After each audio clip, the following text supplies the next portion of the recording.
Hello everyone, today is Wednesday, October 24th, 2018.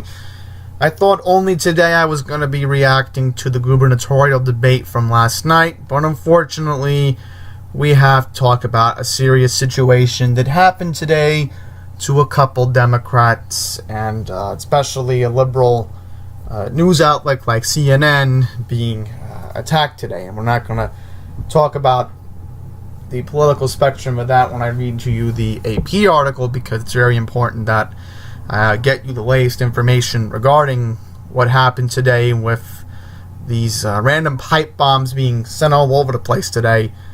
But I figured quickly we're going to talk about my reaction to the gubernatorial debate from last night. And also very quickly we're going to talk about World Series Game 1 and just quickly preview Game 2. So last night, if you didn't see it, there was a gubernatorial debate between Governor Andrew Cuomo and Republican, the current Dutchess County executive here in New York, Mark Molinaro, which was televised on CBS 2. In yesterday's video, when I did Hoyt Street, I left the video on the card, so you can check that out if you're looking for the debate. But this is how I feel about what happened last night. There were a lot of punches thoroughly thrown from this debate.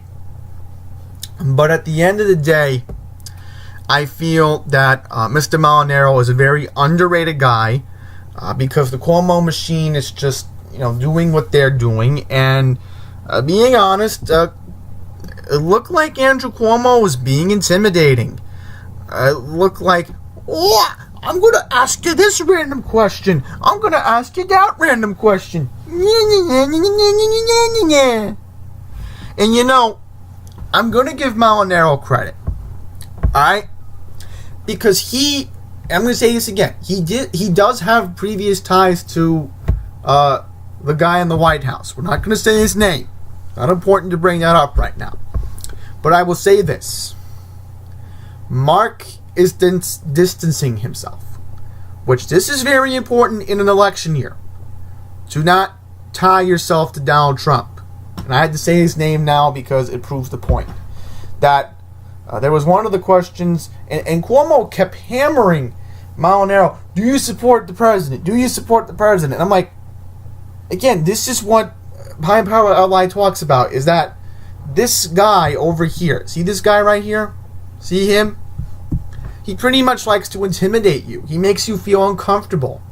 And Molinaro, and right at the end of the debate, he told Marsha Kramer that he felt uncomfortable dealing with the governor.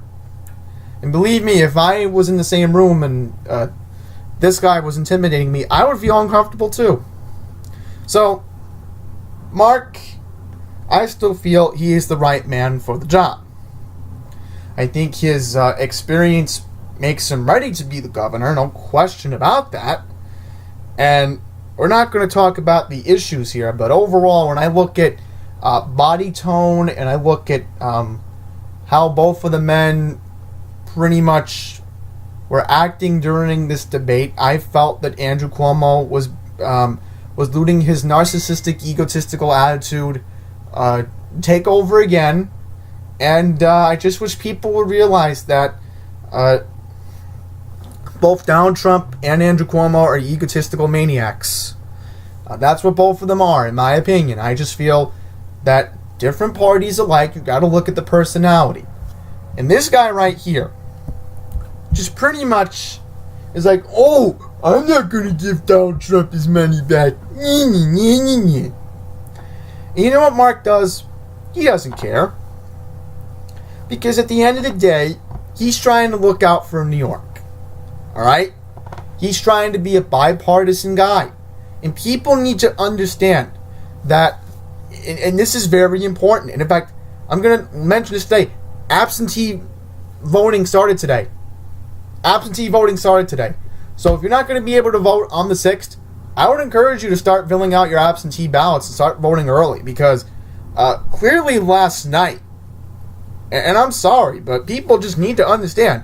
And I'm encouraging people upstate, all right? This is where it matters the most. Upstate New York. if you watched this debate last night, you need to understand that your counties mean a lot in this election. Alright? We need upstate, and I'm encouraging Long Island this too. Alright? If Cuomo wins the 5 boroughs and the votes, doesn't matter. Because I'm going with the 1994 map when George Pataki won. I'm going to tell you this right now. We need the upstate counties. And I told everybody this yesterday. We all do our part. If it's not downstate, if it's not Suffolk, because I'm sure there's a few Republicans in Suffolk, hoping they will, and maybe the Republicans in Nassau will finally show up. I'm hoping they will. That they go out and vote for Molinaro and the upstate counties. Need to do their job too. So I'm encouraging you, if you can't go to the poll on November 6th, please, today, absentee ballot voting started today. I know this for a fact. I'm not going to disclose how I know that. But I know the voting for the people who will not be able to attend their polling sites did start today. So if you receive something in the mail, or you want to fill it out online, or I don't even know how the absentee works, but I would encourage you to start voting now. Early votes are going to matter. Alright? If you're upstate, you matter. Alright? So you need to do your part. And you know why I think Molinaro can gain some counties upstate? Because Molinaro's been spending the time upstate. So that is a benefit to Mark Molinaro. And once again, Andrew Cuomo acted very unprofessional last night. He was intimidating. His composure was inappropriate. And Mark Molinaro acted like a professional. I do not look at it by politics. I look at it by the character. And Andrew Cuomo's attitude, it just shows that, he doesn't care. He just doesn't care. So I don't want to hear any more of this bad attitude. Alright? That's why we need Molinaro. Then we'll finally see some change. So now we end my opinion. And again, I'm not going to go into the, political issues because that's just not important.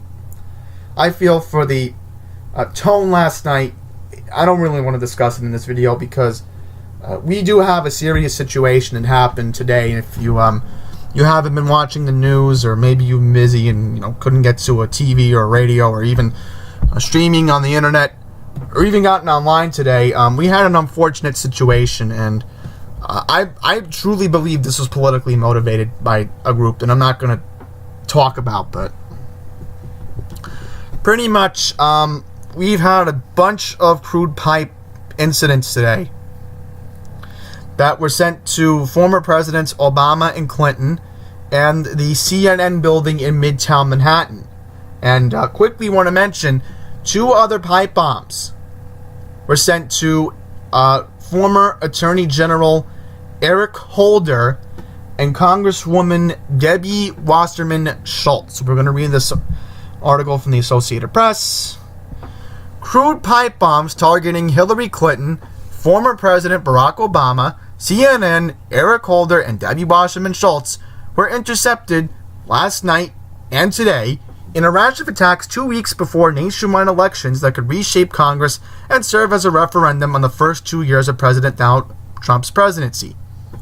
The devices, which officials said shared a similar design, were aimed at prominent Democrats and a cable news network, often criticized by political conservatives.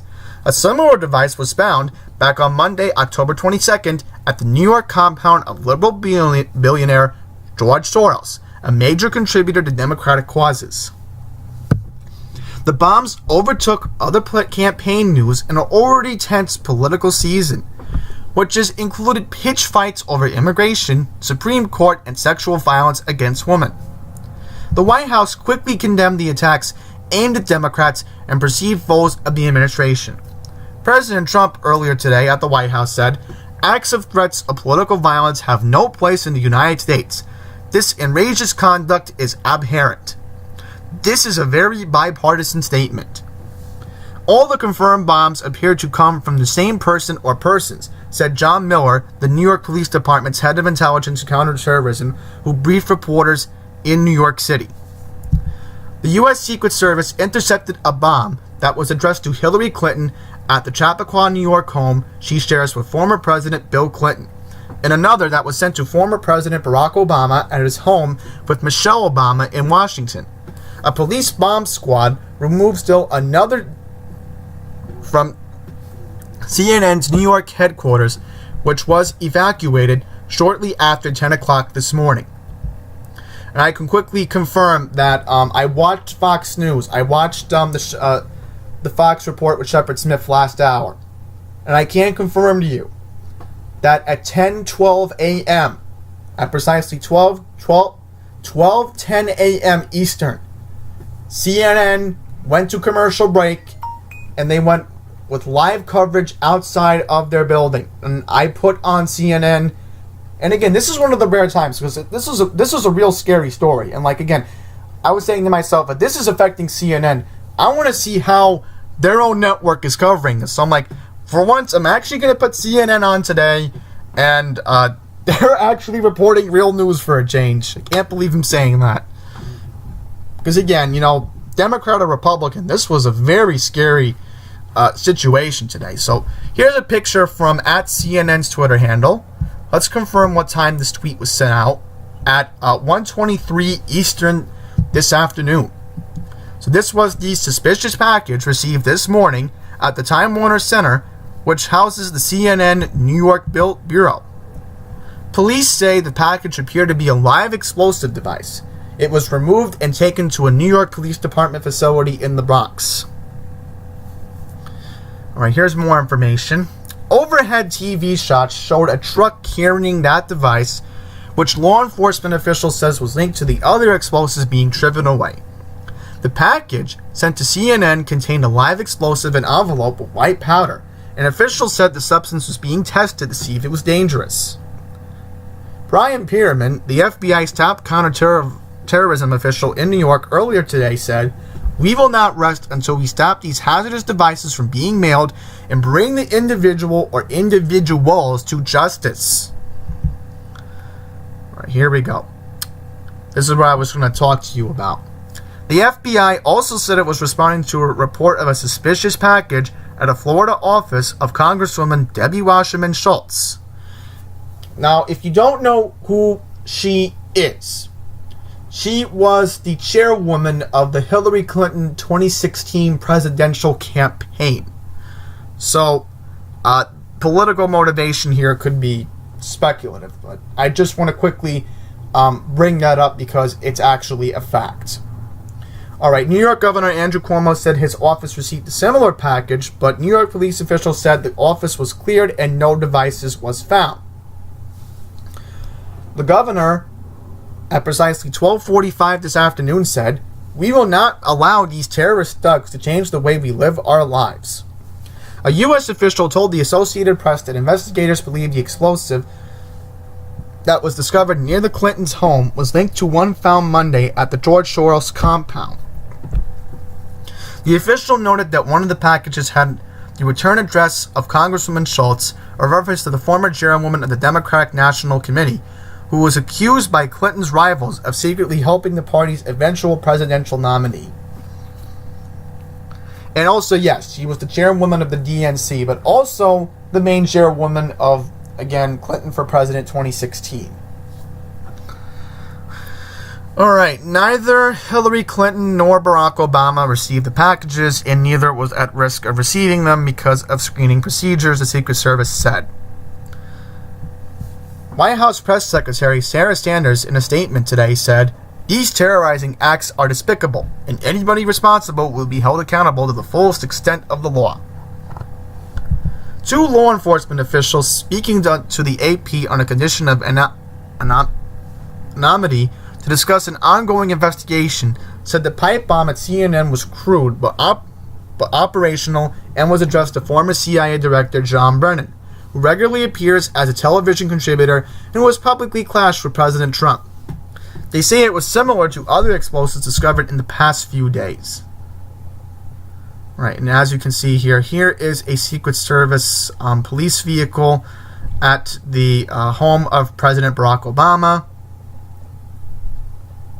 So last few things we're going to read here. The device was mailed in an envelope to CNN's offices on Columbus Circle using six stamps. It was compact, perhaps about the length of a wooden spoon, and contained wires and a black pipe. Hillary Clinton was attending campaign events for Democrats in Florida yesterday and today. It was not at the family's New York residence at the time. Bill Clinton was at the family's Chappaqua home at the time the package was intercepted Tuesday night at a Westchester County facility, said a person familiar with his schedule. The person said the device was screened at the facility, not in proximity to their residence, and never reached the Clintons' home. A law enforcement official told the Associated Press that the package discovered at the Soros' home appeared to be a pipe bomb and was a package placed in a mailbox outside the gates of the compound. A Soros employee opened it just inside of the gates, not near Soros' quarters, the official said. So that's just pretty much the information I have for you. And scary situation today. I was keeping an eye on it closely while I was at work, and just scary. A very scary situation what happened.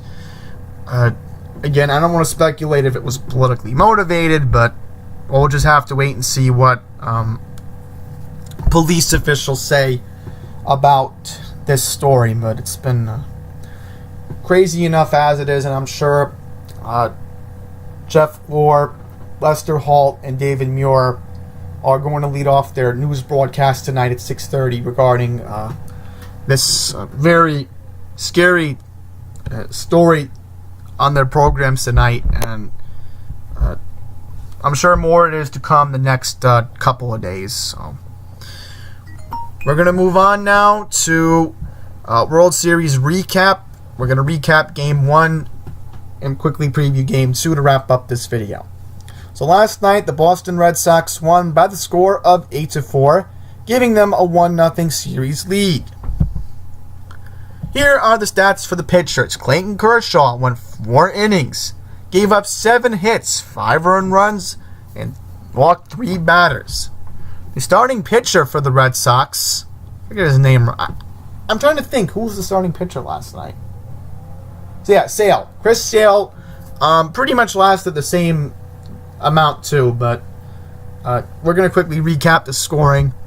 So, scoring started off with Benintendi and Martinez both hitting RBI singles that gave the Red Sox a 2-0 lead. Then, in the second inning, Matt Kent homered to left field on a 3-2 count. So that made it 2-1 Dodgers. Dodgers tied it up in the third inning. Manny Machado hit an RBI single. Justin Turner scored. And David Freese went to second. And then J.D. Martinez, RBI double to center, and David Pierce scored. So pretty much the scoring for the Red Sox. The icing on the cake, I don't really go into recapping it that much, but we're going to go to the icing on the cake. 7th inning, with runners on base, Eduardo Nunez, former New York Yankee, homered to left field on a 1-0 count. That was a 3-run home run that gave the Red Sox the deciding runs. And thus, we now quickly preview Game 2 tonight.